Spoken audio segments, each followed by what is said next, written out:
Imagine owning an airplane and being denied access. That's exactly what happened to me. Join me on this episode as I jump through a ton of hoops to get back my airplane. Hi, I'm Alan.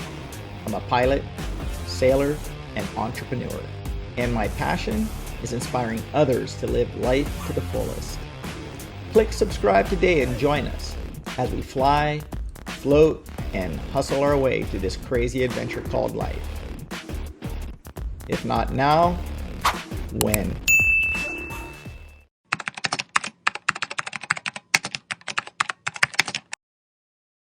How's it going? Hi.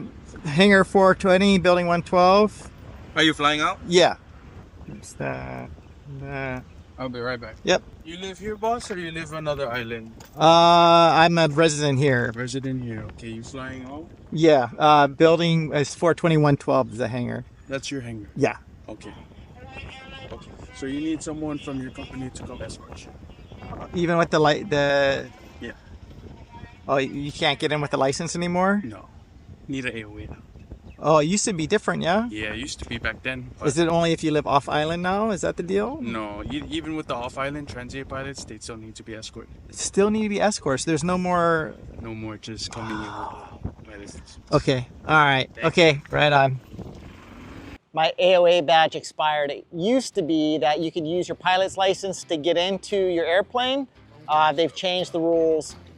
And because my AOA badge is expired, apparently I have to go through the entire process from scratch, like background check, everything. There's always an obstacle. Anytime you want to do something good, there's an obstacle. Part of being a hustler, you gotta just overcome it. If it was easy, everyone would be doing it. If it was easy, it probably wouldn't be worth anything. So just look at bureaucracy as, you know, a barrier to entry. If you could get past all the red tape, you got a lot of opportunity to have fun. It is what it is. You got to just embrace the suck. Let's get after it. You're probably asking yourself, why is his plane locked up? Well, let's just say life got a little complicated. Yeah, that. Between the ever-changing airport rules, my airline struggling to keep pilots employed, and me trying to keep my business afloat, something had to give. And unfortunately, it was my beloved Beechcraft. But seeing these old pictures and videos of my son and daughter flying with me, spending time at the hangar, and just enjoying the aviation lifestyle, it just brought back a lot of good memories. So no more excuses. It's time to start flying as a family again.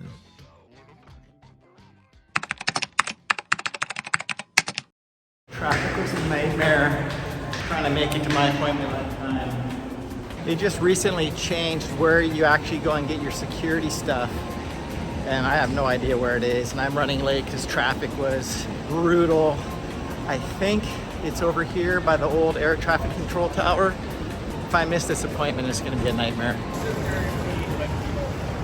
All right, found it. There's actually a good sign. Hello. Do you have your expired badge with you? Yes, I do. License? Yes, ramp license.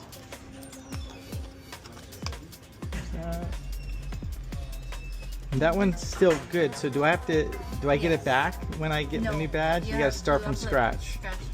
For ramp license. Okay. The scanner or do you have it? Left index. Index finger?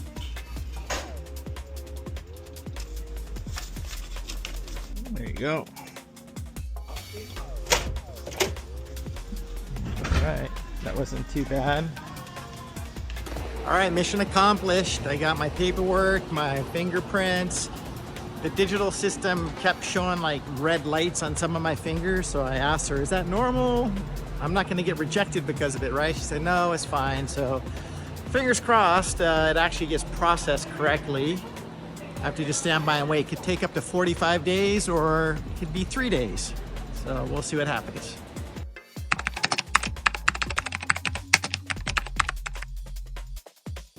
Good morning, everybody. I'm headed back to the airport pass and ID office. So they approved my background check. Actually, they approved it in only 3 days, which was pretty shocking. So the efficiency there is very good. And I knew it wouldn't be a problem because I already have passed multiple background checks because I have airport access as obviously being an airline pilot. So the plan today is I have to do 2 courses, a security course, which is 2 hours online training.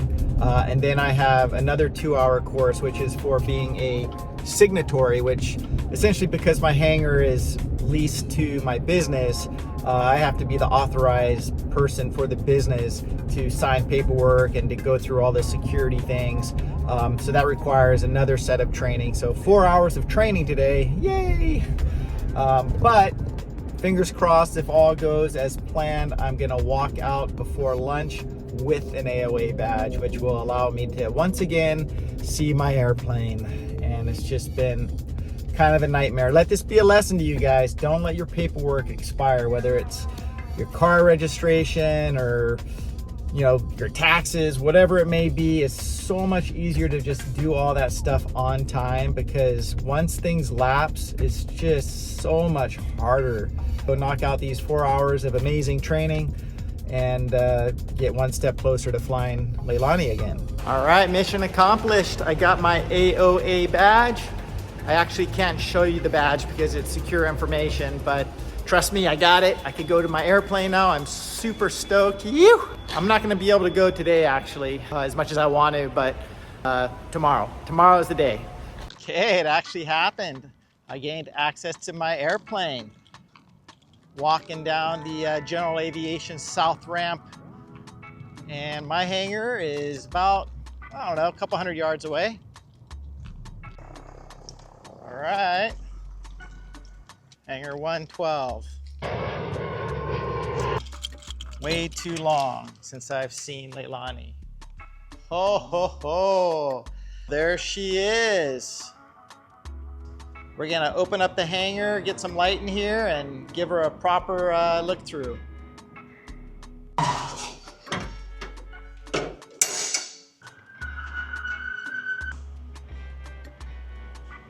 Doing a walk around, I could already see a problem here.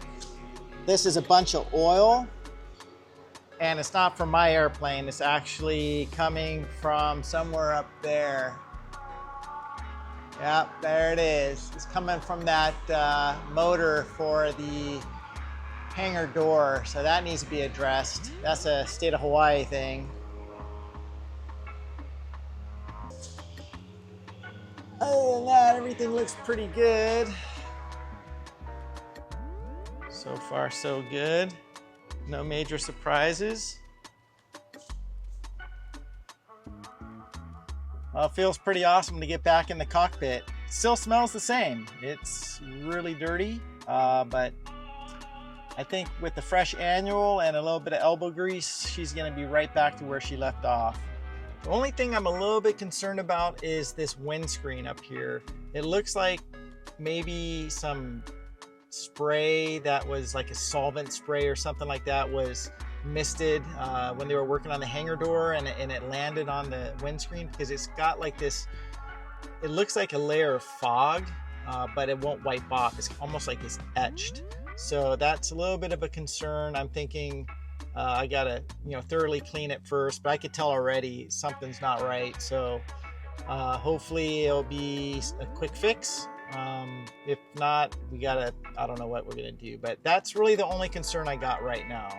Time to get to work, and I'm going to try to divide it into 2 different projects. One is going to be obviously projects on the airplane, and for that we're going to need a fresh annual inspection, probably some new batteries because the batteries have been sitting for a long time, so I'm just going to go ahead and assume that's going to happen. Good detail, clean and wash, and then she should be ready to fly. My next goal is to get the hangar project completed, cleaning it up, organizing it. But the big project that I'm really excited about is our briefing room. A 20-foot by 10-foot pop-up tent that essentially goes right here in this back section.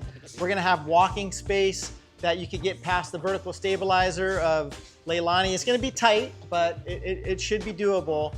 And the goal really is to create an environment here at the hangar that allows me to come work comfortably, pre-flight, do all the planning and comfort, because it is hot out here. It's dusty, it's loud, And so the goal is really to get this briefing room set up so that I look forward to coming to the hangar and doing stuff, at the airport versus trying to cram it all in, at home where it's comfortable and then hit the airplane and go out flying.